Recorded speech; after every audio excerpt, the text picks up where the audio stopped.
उत्तर प्रदेश की आंगनबाड़ी कार्यकर्तियों की समस्याएं लगातार बढ़ती हुई चली जा रही हैं। देखने को मिल रहा है कि इनकी समस्याओं के हल के लिए सरकार की तरफ से कदम नहीं उठाए जा रहे हैं। जबकि हम बात करें इनके संघर्ष की, तो लंबे समय से ये आंगनबाड़ी कार्यकर्तियां संघर्ष करती हुई नजर आ रही हैं। इनकी मांग है कि इनके मानदेय में बढ़ोतरी की जाए, इन्हें राज्य कर्मचारी का दर्जा दिया जाए और अन्य सुविधाएं भी दी जाए। आपको बता दें कि जो आंगनबाड़ी कार्यकर्तियां हैं काफी मुश्किलों से अपना जीवन यापन करती है। इसके साथ ही केंद्र पर जो पठन पाठन का कार्य होता है उसमें भी तमाम तरह की समस्याएं आती हैं। आपको बता दें कि जो आंगनबाड़ी कार्यकर्तियों को भवन किराया मिलता है वो लगभग 750 रुपए मिलता है। और आप सोचिए, इस महंगाई के जमाने में एक छोटे से कमरे में तमाम बच्चों के साथ ये आंगनबाड़ी कार्यकर्तियां किस तरह से सारी चीजों को संभालती होंगी, किस तरह से उन्हें पढ़ाती होंगी। मैं आंगनबाड़ी किरण यादव बोले, निषादगंज 4 से। हमारा ये कहना मुख्यमंत्री से है कि इस समय देखते कितनी महंगाई है, उस महंगाई के अनुसार तो हम लोग का मानदेय होना ही चाहिए। और रिटायरी में कुछ भी नहीं दे रहे हैं। अब जब इंसान रिटायर हो जाता तो उसको भी तो ज़रूरत पड़ती है पैसे की, तो वो भी कोई सुनवाई नहीं हो रही है। वहीं पर आपको बता दें कि सरकार की तरफ से लगातार ये तो कहा जा रहा है कि हर एक चीज को काफी ज्यादा स्मार्ट बनाया जाएगा, लेकिन वहीं पर हम बात करें आंगनबाड़ी कार्यकर्तियों के लिए, तो अभी तक सरकार की तरफ से उनको कोई भी ऐसी राशि नहीं दी गई है जिससे कि भवन जो है उनको अच्छा बनाया जा सके, जिससे बच्चों को अच्छी सुविधाएं दी जा सके। लेकिन आपको बता दें कि जो आंगनबाड़ी कार्यकर्तियां हैं वो अपने स्तर से पूरा प्रयास करती हैं कि ज्यादा से ज्यादा सुविधाएं बच्चों को मिल सके, अच्छी से अच्छी शिक्षा बच्चों को दी जा सके। नमस्ते, मेरा नाम मोहिनी है। मैं निषादगंज 2 की आंगनवाड़ी कार्यकर्ती हूँ। हमारी समस्या, जैसा कि दीदी ने बताया, वो सारी चीज़ें कवर करते हो। बस मैं आपसे ये बोलना चाहती हूँ कि जो हमारे मंत्री जी हैं वो बोलते हैं कि सम्मानजनक मानदेय, तो वो अगर मतलब वो एक कैप बता नहीं रहे कि कितना होना चाहिए। वो एक हिसाब से हमें दिक्कत होती है कि कैसे क्या करना है। मतलब पब्लिक को सम्मानजनक मानदेय थोड़ा सा कंफ्यूज करता है कि क्या होना चाहिए क्या नहीं, क्योंकि जिस तरीके से हमारा काम है उस हिसाब से ये जो क्लोजिंग वर्ड है उनका वो इस पे खरा नहीं उतरता है। बस वहीं पर आपको बता दें कि अटल टीवी की टीम जब आंगनबाड़ी केंद्र पहुंची हुई थी तो वहां पर स्थितियों को देखते हुए तमाम आंगनबाड़ी कार्यकर्तियों से बातचीत हुई। देखिए, मैं समस्या तो आए दिन बताती रहती हूं, और मैं अपनी समस्या और मैं कितना बताऊं। मुझे लगता है कि शायद हर आए दिन आंगनबाड़ी धरने के माध्यम से, ज्ञापन के माध्यम से सरकार को अपनी बात बताती रहती है। सरकार बार बार कहती है ना कि सम्मानजनक मानदेय करेंगे, जल्दी आपका मानदेय बढ़ाया जाएगा, जल्दी बढ़ाया जाएगा। आखिर आपने 9 साल ले लिए, वो जल्दी कब है?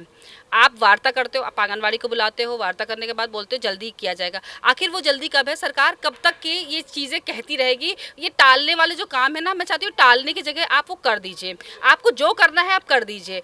आप फिर कहते हो कि हम महिलाओं का सम्मान करते हैं, ये पूरा विभाग महिलाओं पे है।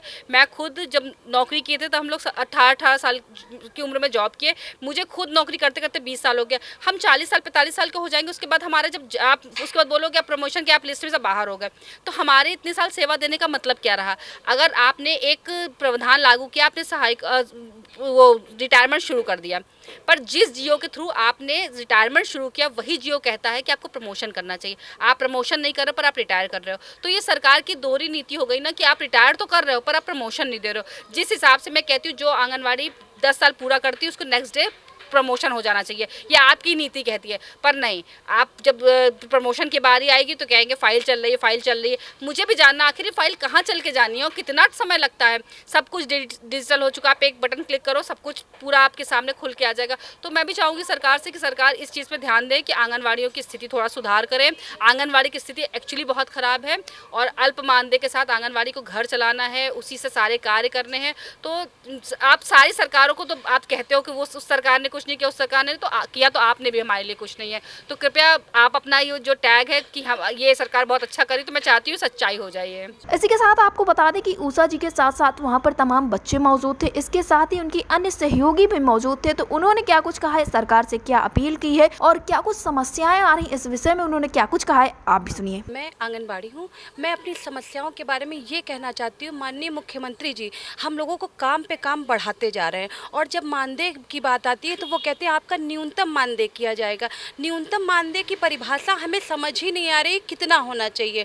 और हमारी समस्याओं में ये ज़रूरत से ज़्यादा होता जा रहा है कि काम का प्रेशर बढ़ते बढ़ते अभी प्रमोशन की बात आई है हम लोगों की जो है, तो 20 साल हो गए हम लोगों को काम करते करते, हमको एक्चुअली 20 साल हो रहे हैं काम करते करते, लेकिन अभी प्रमोशन के नाम पे कुछ भी नहीं। जब पूछा जाता है तो कहते हैं कि फ़ाइल बढ़ रही है, कागज़ जो है आगे बढ़ाए जा रहे हैं, फ़ाइल बढ़ रही है। तो ऐसे करके हमारा तो टाइम पीरियड ही ख़त्म हो जाएगा और कभी हमारा प्रमोशन ही नहीं होने का टाइम आएगा। तो हम तो माननीय मुख्यमंत्री जी से कहते हैं कि फ़ाइल आगे बढ़ाई जाए और हमारी आंगनबाड़ी बहनें जो 20-20 साल 30-30 साल से काम करती आ रही हैं उनका प्रमोशन किया जाए। कम से कम वो भी एक जो है इस अच्छी जगह से रिटायरमेंट ले सकें, क्योंकि जहाँ पर रिटायरमेंट और ग्रेजुटी की बात आती है हम बहनों को कुछ भी नहीं दिया जा रहा है। ये बहनें 20-20 साल सेवा 50-50 साल सेवा दे रही हैं और लास्ट में ये खाली हाथ घर जा रही हैं। जो इनके बच्चे हैं जब ये खाली हाथ घर जाएंगे तो खाना पानी उनको, अभी तो कम से कम ये दाल रोटी खा रही हैं और जब ये घर जाएंगी खाली हाथ तो इनके पास तो दाल रोटी भी नहीं नसीब होगी। तो हमारे माननीय मुख्यमंत्री जी से हम ये कहना चाहते हैं समस्या के साथ अपने